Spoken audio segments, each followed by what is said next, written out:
আমি 3টা গরু নিয়ে আইছি নাটোর জেলা বড়াইগ্রাম থানা থেকে।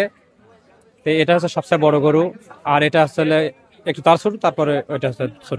এটা হচ্ছে নাটোরের লাল বাদশা, আমি নাম রাখছি, এবং আমার ভাইয়ের নাম হচ্ছে বাদশা।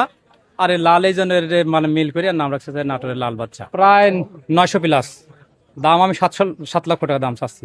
ক্রেতা সকালবেলা বলছে 4.5 5 পর্যন্ত, বা 5-এর একটু কম বলেছে, তারপরে আর বলে নাই। এখন মনে করেন অনেক ক্রেতা আসতেছে, দাম জিজ্ঞাসা করতেছে, এরকম দাম কিন্তু বলে নাই এখনো।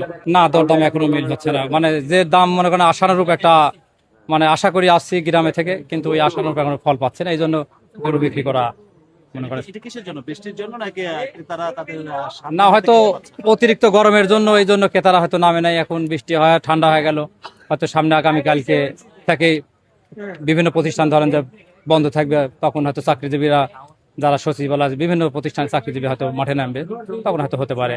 আর আশা করতেছি হয়তো একটা ভালো ফল পাবে, আল্লাহ পাক ভালো জানেন কি হবে না হবে।